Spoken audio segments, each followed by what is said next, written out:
사도신경으로 우리의 신앙을 하나님께 고백하겠습니다. 나는 전능하신 아버지 하나님 천지의 창조주를 믿습니다. 나는 그의 유일하신 아들 우리 주 예수 그리스도를 믿습니다. 그는 성령으로 잉태되어 동정녀 마리아에게서 나시고 본디오 빌라도에게 고난을 받아 십자가에 못 박혀 죽으시고 장사된 지 사흘 만에 죽은 자 가운데서 다시 살아나셨으며 하늘에 오르시어 전능하신 아버지 하나님 우편에 앉아 계시다가 거기로부터 살아있는 자와 죽은 자를 심판하러 오십니다. 나는 성령을 믿으며 거룩한 공교회와 성도의 교제와 죄를 용서받는 것과 몸의 부활과 영생을 믿습니다. 아멘. 찬송가 200장입니다. 찬송가 200장 달고 오묘한 그 말씀. 찬송가 200장 달고 오묘한 그 말씀 우리 하나님께 찬양 올려드립니다. 달고 오묘한 그 말씀 생명의 말씀을 귀한 그 말씀 진실로 생명의 말씀이 나의 길과 믿음 밝히 보여주니 아름답고 귀한 말씀 생명샘이로다. 아름답고 귀한 말씀 생명샘이로다. 귀한 주님의 말씀은 내 노래 되도다. 모든 사람을 살리는 생명의 말씀을 값도 없이 받아 생명 길을 가미 아름답고 귀한 말씀 생명샘이로다.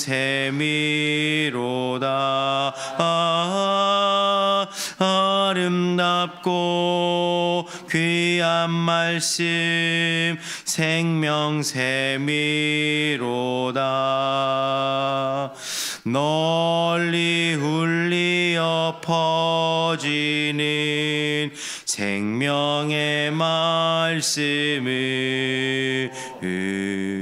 마음의 용서와 평안을 골고루 주나니 다만 예수 말씀 듣고 복을 받네. 아름답고 귀한 말씀 생명샘이로다.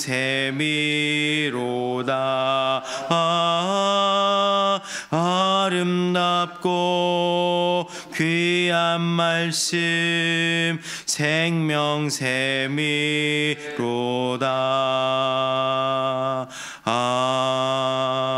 아멘. 오늘 우리에게 주시는 하나님의 말씀은 잠언입니다. 하나님의 말씀 잠언 1장 20절에서 33절까지의 말씀입니다. 오늘 우리에게 주시는 하나님의 말씀은 잠언 1장 20절에서 33절까지 말씀입니다. 저희가 이번 한 달 동안 잠언과 에베소서를 묵상하게 될 텐데요. 오늘 함께 나눌 말씀은 잠언 1장 20절에서 33절 말씀입니다. 저 여러분이 한 절씩 교독하고 마지막 33절은 함께 읽도록 하겠습니다. 지혜가 길거리에서 부르며 광장에서 소리를 높이며 시끄러운 길목에서 소리를 지르며 성문어기와 성중에서 그 소리를 바라야 이르되 너희 어리석은 자들은 어리석음을 좋아하며 거만한 자들은 거만을 기뻐하며 미련한 자들은 지식을 미워하니 어느 때까지 하겠느냐. 나의 책망을 듣고 돌이키라. 보라, 내가 나의 영을 너희에게 부어주며 내 말을 너희에게 보이리라.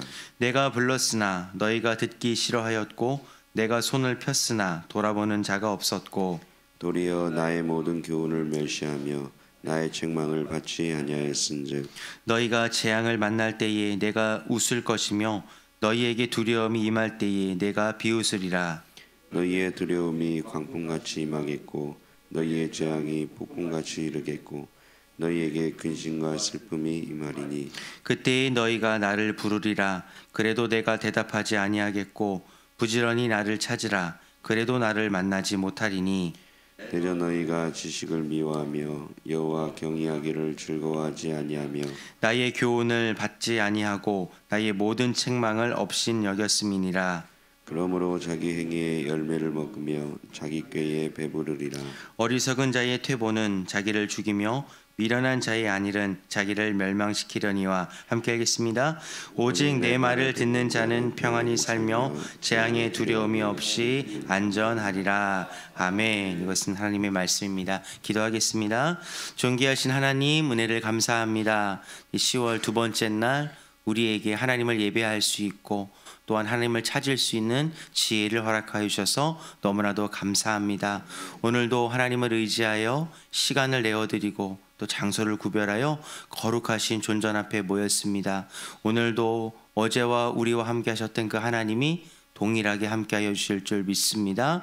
우리에게 은혜와 평강을 덧입혀 주시고 그 은혜와 평강을 붙잡고 살아갈 때 하나님이 주신 이 인생이 정말 주님께서 주셔서 복되도다라는 고백이 우리의 심령 깊은 곳에서 터져나올 수 있는 은혜 또한 허락하여 주시옵소서. 오늘도 주님께 귀한 예물 올려드립니다. 감사의 예물과 일천번째 예물 주님께 올려드립니다. 감사가 넘치는 삶, 또 우리의 소원이 응답되는 복된 삶으로 이끌어 주실 줄 믿습니다. 오늘도 우리가 이 말씀을 듣고 순종하며 나아갈 때 우리 인생에 베풀어 주신 하나님의 은혜와 복을 누리며 살아갈 수 있는 우리 모두가 될 수 있게 축복하여 주시옵소서. 감사드리며 살아계신 예수 그리스도의 이름으로 간절히 기도드립니다. 아멘. 오늘도 이 새벽에 오신 여러분들에게 하나님의 은혜와 평강이 함께해 주시기를 간절히 축원드립니다.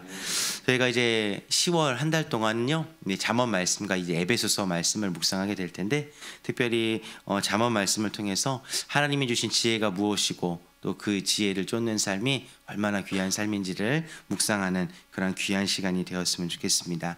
어제가 10월 1일 첫째 날이었는데요. 저희가 이제 주일이어서 이제 새벽 예배를 드리지 못했기 때문에 어떠한 말씀이 또 우리에게 주어졌는지 잠깐 우리 정리하고 오늘 말씀을 좀 묵상해 보도록 하겠습니다. 어제 우리가 묵상했던 이 잠언의 내용은 어려운 것이 아닙니다. 훈계와 법을 따르지 않고 급하게, 중요한 것은 급하게입니다. 급하게 부자가 되려는 사람들은 악의 유혹에, 악의 꾀에 빠지기 쉽다라는 그런 내용이 어제 기록된 말씀입니다. 이런 삶을 벗어나기 위해서는 어제 말씀을 통해서는 하나님의 말씀을 경외해야 된다는 것, 그리고 근신하여 깨어 있어야 된다는 것, 그리고 정직함을 선택해야 된다는 것, 이 말씀을 우리가 잠깐 살펴보았습니다. 여러분들, 우리가 이제 명절 어간쯤 해서 이제 많은 사람들이 로또 복권 이런 것들을 사는데, 이 로또 복권을 사고 싶은 이런 마음이 들 때마다 이 잠언 1장 1절에서 19절까지 말씀을 묵상해 보면은 우리에게 큰 유익이 있을 것입니다. 훈계와 법을 따르지 않고 급하게 무언가 좀 성공을 이루려고 하거나 또 무언가 부를 이루려고 하는 사람은 악인의 꾀에 넘어가기 쉽다라는 내용이 어제의 말씀의 적용이었습니다. 오늘 말씀을 통해서 또 다른 지혜를 같이 한번 나누길 원하는데요. 지혜가 무엇인지 성경은 계속적으로 이야기를 하고 있다고 끊임없이 얘기하고 있습니다. 이렇게 표현하면 좋을 것 같아요. 성경은 지혜가 무엇이고 지혜롭게 사는 삶이 무엇인지에 대해서 계속 엄마와 같이 좀 안 좋은 표현으로 이야기하면 잔소리를 하고 있다 라고 이렇게 생각해 보시면 좋을 것 같습니다. 그 내용이 22절에 기록되어 있습니다. 22절 한번 읽어보겠습니다. 시작. 너희 어리석은 자들은 어리석음을 좋아하며 거만한 자들은 거만을 기뻐하며 미련한 자들은 지식을 미워하니 어느 때까지 하겠느냐. 지금 20절에서 21절에는 지혜가 광장에서 계속적으로 이야기하고 있다고 얘기하고 있습니다. 근데 22절의 표현이 너무나도 재미있죠.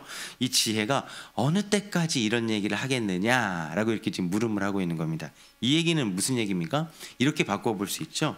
이 지혜가 반복적으로 우리 귀와 우리 마음속을 계속해서 좀 두드리고 있다는 겁니다. 그런데 사람들이 도무지 듣지 않아서 이 지혜가 어느 때까지 내가 이렇게 사는 삶이 지혜로운 삶입니까? 라고 지금 탄식하면서 지금 이야기를 하고 있는 것이죠. 지혜로운 삶은 무슨 삶이냐면은 세 가지를 정리해 볼 수 있습니다. 어리석지 않는 것이고, 그리고 거만하지 않는 것이고, 미련하지 않는 것입니다. 여기서 우리가 구체적으로 한번 살펴보면 어리석은 것은 하나님을 경외하지 않는 것을 어리석다라고 표현하고 있습니다. 하나님을 경외하지 않는다라는 것은요, 마치 하나님이 없는 것처럼 사는 것. 하나님이라는 주인이라는 존재가 있는데, 우리를 만드신 창조주라는 존재가 있는데, 이 창조주가 없이 마치 아이들이 엄마 아빠가 나에게 해준 게 뭐 있어? 라고 얘기하듯 하나님이 없이 사는 삶을 이 어리석은 자들이라고 이렇게 성경은 이야기하고 있고요. 그리고 거만한 자들은 무엇이냐면은 남을 업신여기면서 남 뒤에서 험담을 하는 사람들을 거만한 사람들이라고 이야기합니다. 남을 업신여겨야지. 남을 성경의 빌립보서에 보면 나보다 남을 낮게 여기다, 조금 더 괜찮게 여기다라고 말씀을 했지만, 지혜롭지 않은 사람들은 나보다 남을 내 밑에 두는 삶, 이러한 자들이 어리석은 자, 거만한 자들이라고 성경은 표현하고 있습니다. 이 거만한 자들의 특징이 뭐냐면은 상대방 뒤에서 이렇게 상대방을 수군수군하는 것, 이것이 바로 거만한 사람들의 아주 큰 특징 중에 하나이죠. 그리고 지혜로운 자들은 미련한 자들이 아니다라고 이야기하고 있습니다. 그래서 미련하다는 것은 무엇이냐면 우쭐대는 겁니다. 우쭐대는 거, 우쭐대고 나만 옳다고 여기는 것. 사실 우리는 상대방보다 잘하는 것이 솔직히 없지 않습니까? 우리가 인생을 쭉 살아가면서 내가 너보다 잘한다라는 것이 많아서 우쭐대게 되는 경우 반드시 이런 일들이 일어나죠. 나보다 더 잘하는 사람을 만나게 됩니다. 그것이 우리의 인생이죠. 그렇기 때문에 우리가 해야 될 것은 무엇이냐면은 우쭐대어서 내가 옳다고 나만 자랑하는 삶, 이러한 미련한 삶을 내려놓는 것, 이것이 지혜라는 거죠. 이 지혜가 계속해서 얘기하고 있습니다. 어리석지 말고 거만하지 말고 미련하지 말아라. 그런데 사람은 어떻습니까? 계속해서 이러한 삶을 반복하고 있기 때문에 22절의 표현을 빌려서 말씀드리자면 어느 때까지 이 지혜롭지 못한 삶을 살겠습니까? 라고 이렇게 탄식하고 있는 것입니다.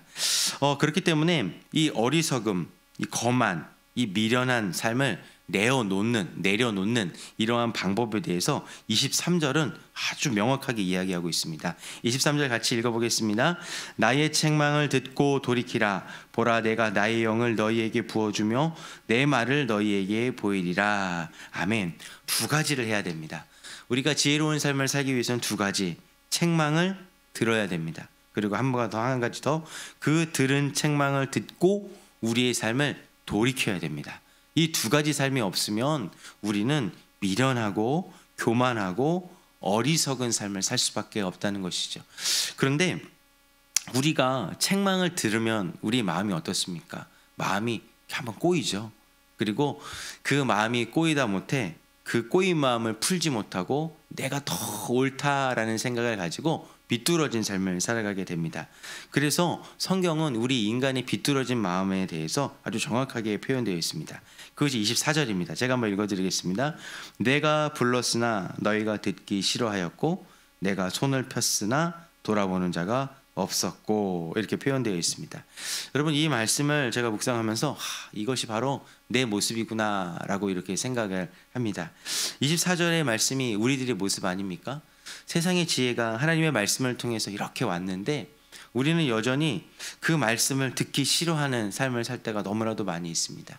우리의 하루의 일과 중에서 하나님의 말씀과 가까이 하는 그러한 삶을 사는 사람들이 현저하게 적어지고 있는 그 이유는 뭐냐면은 우리가 계속해서 미련하고 어리석고 교만한 자임을 지금 반증하고 있는 것입니다.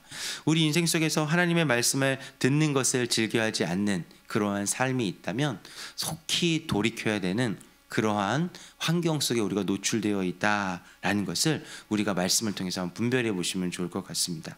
저도 24절 말씀에는 자유롭지 않은 사람입니다.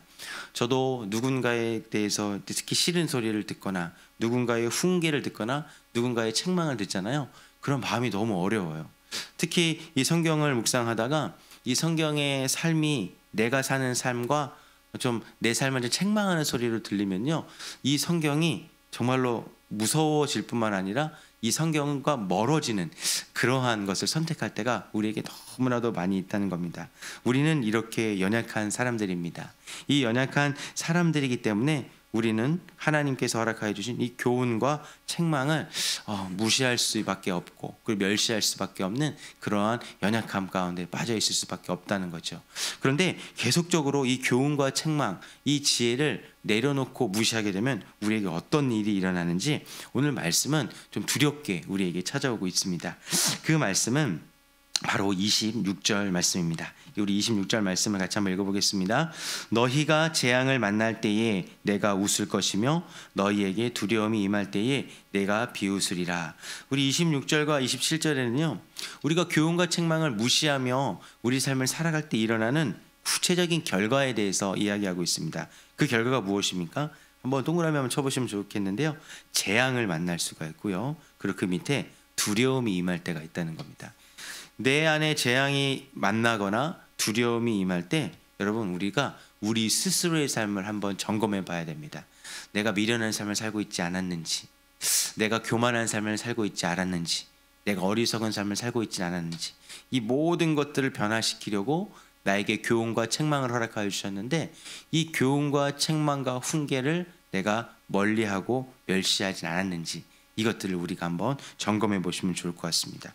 그런데 이 성경의 표현이 되게 재미있는 게, 우리가 이 교훈과 책망을 멸시하면 재앙을 만나거나 두려움이 임할 거다라고 이렇게 이야기하고 있는데 27절에는 이 재앙과 이 두려움이 어떻게 임할 것인지에 대해서 성경은 기록하고 있습니다. 27절의 표현은 이렇게 표현되고 있죠. 너희의 두려움이 광풍같이 임하겠고 너희의 재앙이 폭풍같이 이르겠고 너희에게 근심과 슬픔이 임하리니. 두려움이 광풍같이 임할 것이고 재앙이 폭풍같이 이르겠다라는 겁니다. 사실 우리에게 자연재해 같은 것들을 딱 우리가 맞닥뜨리게 되잖아요. 이 자연재해는 우리 스스로를 컨트롤할 수가 없지 않습니까? 이건 하나님께서 어떻게 보면 허락하여 주신 하나님의 영역이기 때문에 이 광풍과 이 폭풍 같은 두려움과 이 재앙은 우리 스스로 컨트롤할 수 있는 영역이 아닙니다. 우리에게 두려움과 재앙이 임했을 때 우리가 해야 될 것은 무엇입니까? 이것들을 이겨내기 위해서 우리의 힘과 능력을 발휘하는 것이 아니라 납작 엎드리는 것, 이것이 지혜라는 거죠. 우리에게 두려움이 광풍같이 임하고 재앙이 폭풍같이 임한 이러한 일들은 근심과 슬픔이라는 단어로 압축해 볼 수 있습니다.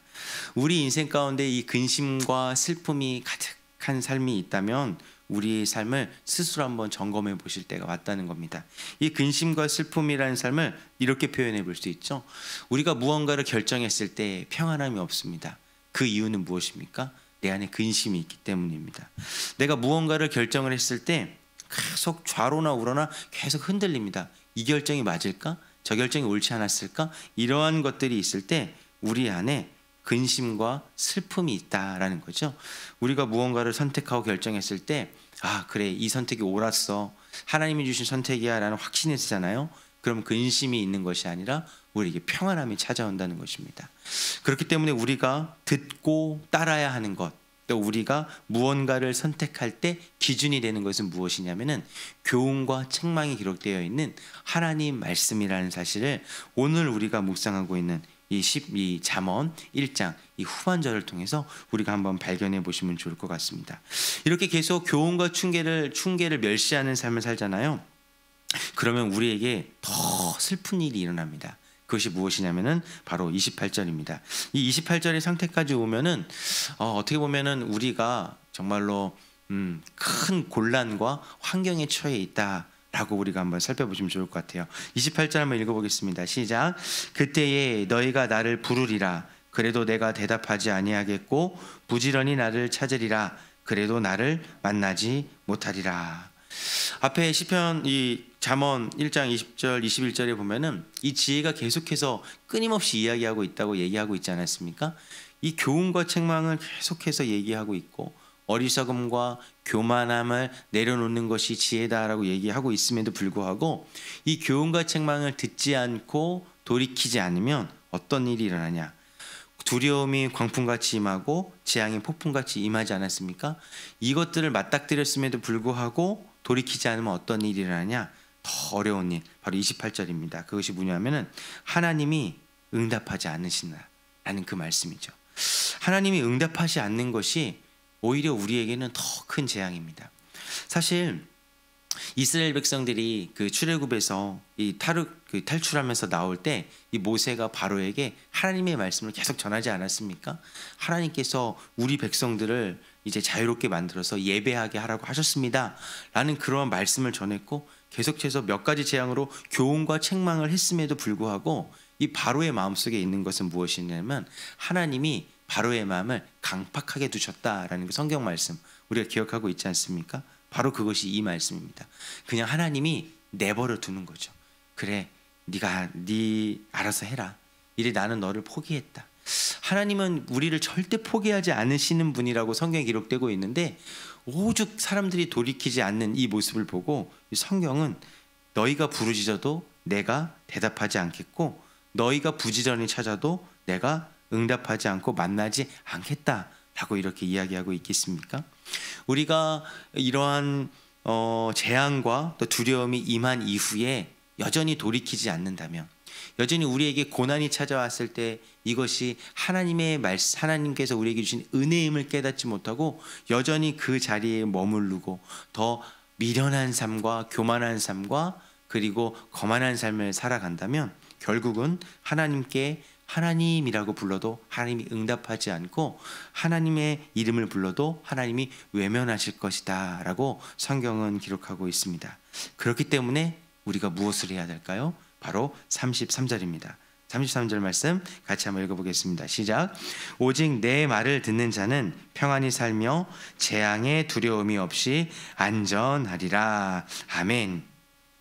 성경에 기록된 이 평안의 반대말이 무엇이냐면은 바로 27절과 28절에 기록되어 있었던 이 두려움과 바로 재앙이라는 겁니다.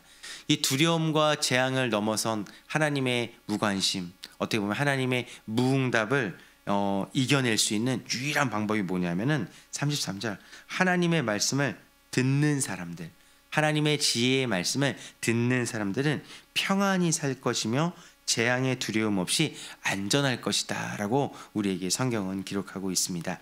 마치 마태복음 7장에 보면은 이 반석 위에 지은 집의 비유, 여러분들 알고 계시죠? 그 반석 위에 지은 집의 비유를 보면 창수가 일어났을 때 무너지지 않는 방법은 하나님의 말씀의 반석 위에 서는 방법이라고 이렇게 이야기하고 있지 않습니까? 여러분 여기서 나오는 마태복음 7장의 이 창수라는 단어가 어느 성경 구절에 나오냐면 이 창세기에 있는 대홍수, 이 홍수라는 단어에서 파생된 단어가 바로 창수입니다. 우리 인생 가운데 홍수와 같은 일들이 일어날 수 있어요. 그렇죠? 우리는 여전히 미련하고 연약하고 하나님의 교훈과 책망을 듣기를 즐겨하지 않는 그런 죄인이기 때문에 우리는 이러한 두려움과 같은 광풍을 만나고 재앙과 같은 폭풍을 만날 때가 있다는 겁니다. 하지만 이것에 대한 안전한 그런 안정장치가 유일하게 성경 곳곳에 기록되어 있는데 그것이 바로 무엇이냐면은 하나님의 말씀을 듣는 것이라는 겁니다. 창세기에서도 홍수가 났을 때 하나님의 말씀을 듣고 순종한 노아와 가족들과 그리고 짐승들 몇몇 쌍들만 살았을 뿐 다 죽지 않았습니까? 우리 인생 가운데 광풍과 같은 두려움이 찾아오고 있다면, 우리 인생 가운데 재앙과 같은 폭풍이 찾아오고 있다면, 혹은 우리 인생 가운데 하나님이 응답하지 않는 것 같은 그런 영적인 둔감함이 찾아온다면 우리가 33절 말씀을 꼭 기억하시고 하나님의 말씀으로 돌아가 그 말씀 안에서 참 평안을 누려내는 그러한 인생을 회복해 내셔야 됩니다. 오늘 하루뿐만 아니라 오늘 한 달 그리고 남은 우리의 모든 인생의 여정길에서 이러한 광풍과 폭풍 그리고 두려움과 슬픔이 찾아오고 고난이 찾아올 수 있을 것입니다. 그럴 때마다 하나님의 말씀을 기억하십시오. 하나님의 말씀을 듣고 행하는 자만이 안전하게 살아갈 수 있고 평안하게 살아갈 수 있을 것입니다. 이 말씀을 기억하고 실천해 주시는 우리 모두가 되어 주시길 주님의 이름으로 권면 드리겠습니다. 기도하겠습니다.